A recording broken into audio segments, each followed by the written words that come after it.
One of the best ways a company or an organization or a book can convey its mission statement is by choosing a good name, a name that encapsulates the very essence of the company or the team or the organization. For example, Hatzalah, in one word, sums up exactly what they are and what they stand for. Home Depot, it's exactly what its name says. It is a store for all your household needs. Or Tesla, new, exciting, electrifying. So when you look at the names of the books of the Torah, they all do a very good job in encapsulating what's contained within that particular sefer. For example, Bereshis, the entire sefer Bereshis is in essence the physical and spiritual beginning and development of the world. Or Vayikra, Rashi says it's a loving call from us and Hashem to us, teaching us how to properly serve him with karbonos. Bamidbar, it's the entire story of the Jews in the desert. Dvarim, the entire speech that Moshe gave on the last day of his life. The odd one out is Shemos. Names. How does Shemos, names, encapsulate the entire sefer? What does names have to do with the exile in Mitzrayim? What does Shemos have to do with getting out of Egypt and going into the desert? What does names have to do with camping around Har Sinai and receiving the Torah? What does Shemos have to do with building a Mishkan? What does Shemos have to do with anything that contains within Sefer Shemos? So the Baal HaTurim says something fascinating on the word Shemos, and it perhaps can shed light on our question. He says that the word Shemos is really an acronym for Shnayim Mikra V'Echad Targum. This refers to the obligation for every male to learn the Torah each week with the translation. Shnayim Mikra V'Echad Targum. Now there's an obvious question. Why is the Torah suddenly, right at the beginning of Sefer Shemos, telling me about the mitzvah to do Shnayim Mikra V'Echad Targum?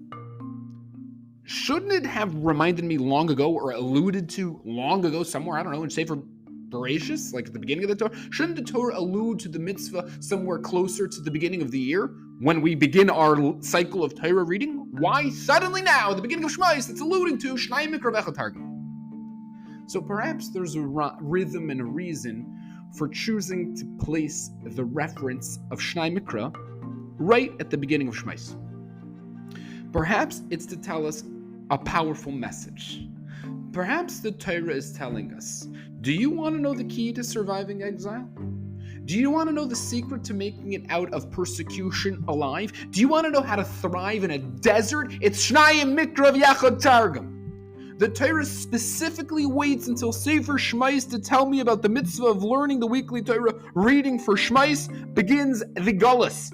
Shemos begins our journey into the desert. Shemos begins our voyage that will eventually crisscross the entire world. Shemos begins our trek that took us from Iran to Iraq to Spain to Portugal to Yugoslavia to Yemen to France, Germany, Morocco, Russia, Egypt, Africa, Austria, Australia, China, Norway, Bosnia, Croatia, Chile, Mongolia, and everywhere in between. Precisely there, right at the beginning, do we need a reminder about the mitzvah of Shnayim Mikra V'Echad Targum, for it is the secret, it is the key. Keeping the Torah close by is the antidote to the poison of exile. Week in and week out, month in and month out, year in and year out, century in, century out. No matter where our journey takes us, the Torah will be by our side.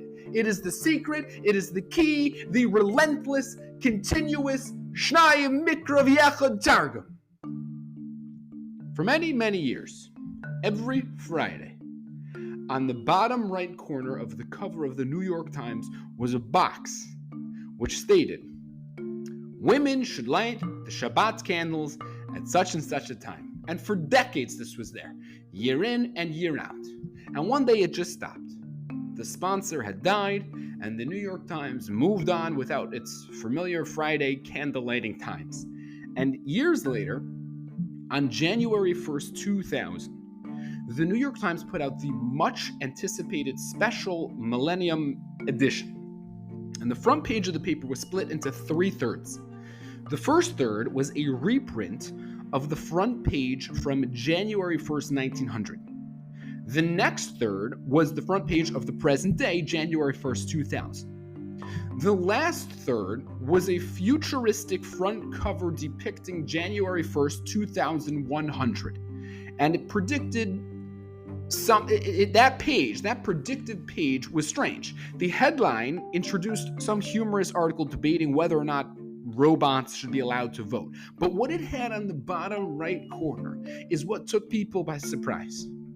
For some reason, on the corner of the 2100 front page, it had the following familiar words in a box: women shall light Shabbat candles at such and such a time. People were bewildered. They hadn't seen that in years. Why all of a sudden did it make its return? So the editor-in-chief, an Irish man, was asked what the box was doing there, and he responded as follows: when we were sitting in the editor's boardroom trying to figure out what to put in on that last section of the front page, we realized there is no way to know for certain where the world will be in 100 years. What will the world possibly look like? We can't even remotely predict what the world will be like. But there is one thing we can predict with certainty.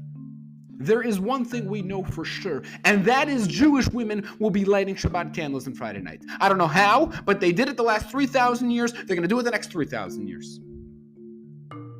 Our nation has a little secret.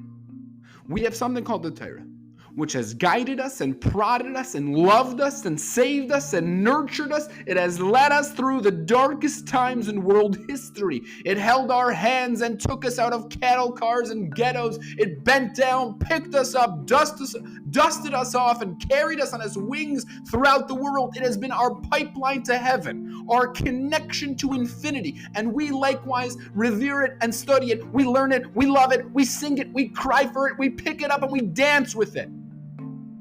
Precisely at the beginning of our exile, the Torah tells us the antidote.